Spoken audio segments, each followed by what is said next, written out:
And for Mike Gundy at Oklahoma State, this was, speaking of dead on arrival, losing to Tulsa at home on a Friday night game.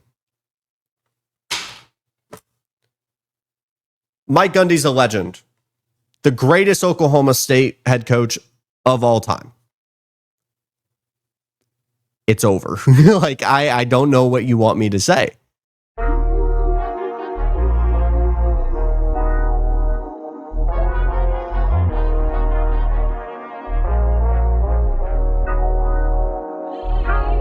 We have 5 coaches we have to talk about. This is the eulogy of these coaches. These 5 coaches, it's over. It's over for these guys. After 4 weeks into the college football season, it's safe to say it's done. I think it's time to put a pin in, stop it, whatever you have to do. Doesn't have to be a firing situation, mind you. 2 of these coaches, I don't think you should fire outright, but you should present it as mutually parting ways. But Billy Napier, it's over. I'm sorry, it's over. We've talked about Billy ad nauseum on this show. The problem is Florida had a gauntlet of a schedule. And I think it's a non-crazy idea to have DJ Lagway redshirt. Selfishly, for Lagway's sake. Because I don't know what you do for the rest of the season. You hopped on and it's dead on arrival. The USF game really, put just a massive halt to any kind of momentum you thought you could have going into the season. You play Long Island, but truthfully, Lagway just doesn't look ready. And this was one of the concerns I had, right? Quarterback doesn't play in the spring. He's been banged up ever since he got to the campus. Mind you, he had an injury in high school. The kid is still super talented. I'm still banking on the fact that the talent is going to click together with Lagway at some point. Just don't know if it's going to be the Billy Napier offense, which he has stated before was a key reason into why he chose Florida over Texas A&M. And I'm not even going to do the whole hypothesis of where he could be potentially going next or if he hops into the portal, because I guarantee you if Lane Kiffin joins the Florida program, he probably stays. But right now with Billy, it's not it. This coaching staff looks defeated. They are talented enough to stay in these games, but the problem being you're going to go, 0-13 on third down on the road.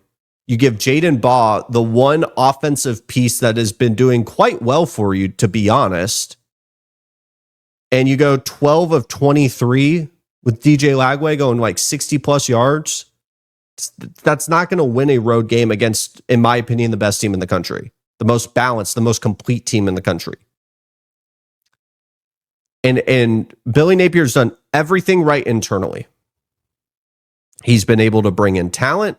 He's been able to have the right facilities. He's been able to have investment in the Florida program.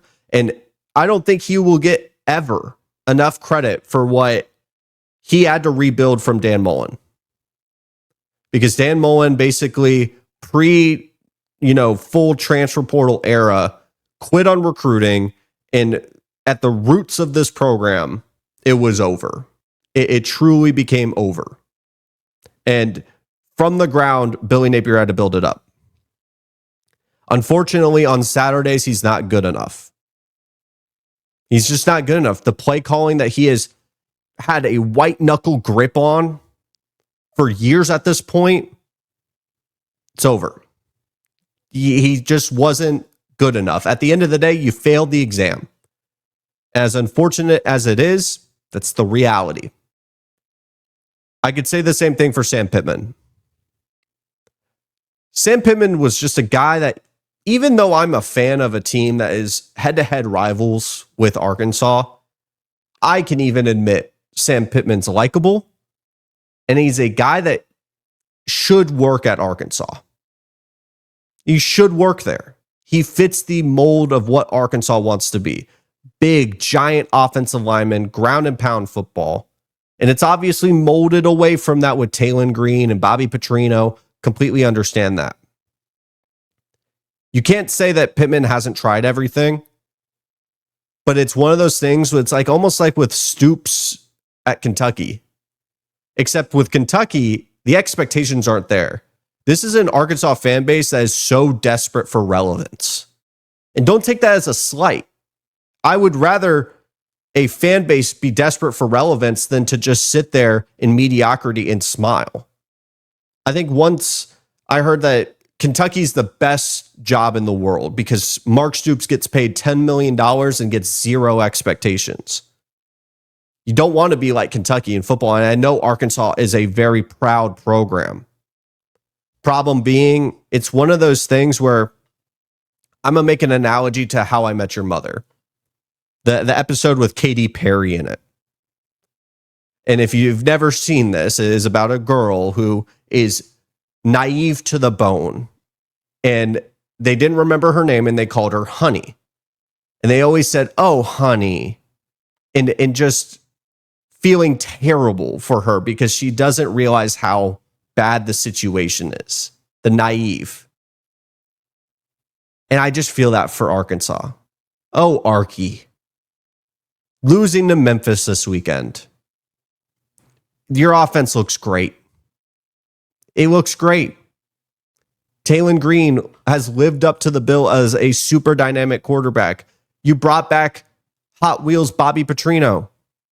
The offense looks fantastic, but you lose to a Memphis program who was going to throw the kitchen sink at you because they realized in this coaching staff and many portal potential players, because a lot of times with these lower schools, when they play a larger school, it's almost a tryout to the large national stage of come get me in the portal here in 6-8 months. And this coaching staff can punch up a weight class that will get them an opportunity to a bigger school. So credit to Memphis, but you just look at Arkansas, and this is, and what I was talking about more goes to their entire athletic department. If you've watched Arkansas football, you know exactly what I'm talking about, but oh, Arkansas. You just feel pity. You really do. And I know Arkansas fans in real life too. They feel the same thing. They're battered up and bruised. And I do think this is a program that is desperate for some juice. And then that juice could be John Gruden. But that's for that. Until that becomes reality, we'll talk about it then. Luke Fickle. This one doesn't make sense to me. It doesn't make sense that Luke Fickle did not work out. It's not an if he didn't work out, he didn't. He didn't. As unfortunate as it is, Luke Fickle was someone that strayed away from his identity. If you go watch the Film Guy Network, he'll detail it. They were a 3-3-5 defense, ran a lot of pistol pro looks at Cincinnati.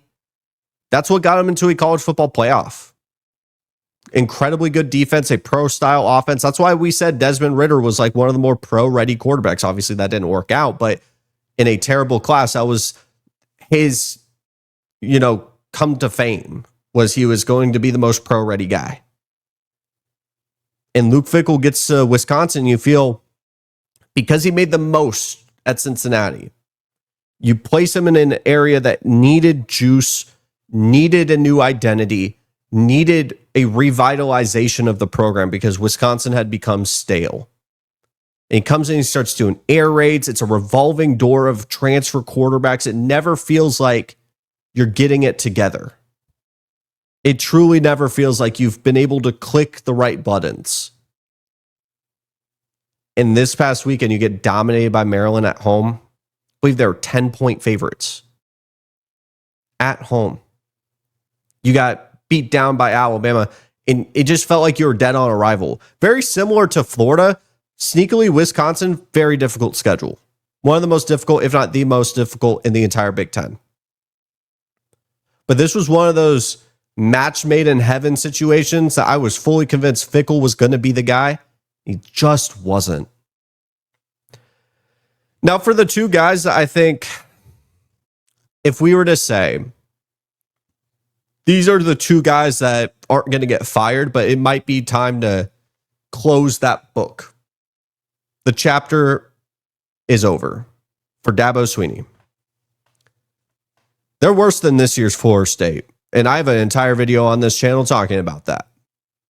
I'm out on Clemson. And I think many people should be out on Clemson as well. But man, losing to Syracuse, 17.5-point favorites at home, looking like that. Fran Brown comes out, gets 7. Surprise onside kick. You have Dabo Swinney going on 2-hour tangents to the media talking about, why do I not get held to the same standard as everyone else? If you want to get rid of me, you're not going to find someone better. I think he's letting the cracks expand because the cracks were there before, but I felt like because of the talent on this roster, the number one returning production in the entire country, you bring in Tom Allen from Penn State. If you just fix the rushing defense and maybe just get a little bit of something out of a running back by committee, you have the arguably a top 5 quarterback going into the season. Some people had top 2. Some people had number 1 with Cade Klubnik, a wide receiver room that was extremely dynamic. One of the better offensive lines in the country. A defensive line that was, I thought, the best in the country. Linebackers that were going to go play on Sunday. A corner that was going to be a first-round pick. So many things working in your favor. And they're 1-3. They're 1-3. No excuses for that. It's like I'm at a loss for words. What else do you want me to say? I said it was over last week, and I said it again this week. It doesn't make sense. It doesn't. And for Mike Gundy at Oklahoma State, this was, speaking of dead on arrival, losing to Tulsa at home on a Friday night game. Mike Gundy's a legend. The greatest Oklahoma State head coach of all time. It's over. I don't know what you want me to say. Mike Gundy, it's time for a change. And this is going to be the most likely one to happen, maybe midseason. I'd be shocked if they gave him the full year. I wouldn't say that. I think it's fair to give him the full year. But man, it's over for Mike Gundy. I'm sitting there going, what happened? Going into last year, Ollie Gordon, returning production, one of the best offensive lines. You had Bowman, a returning quarterback, flame out. It just seemed like they just kind of got punched in the mouth and laid down and just said, yep, that's what we are now.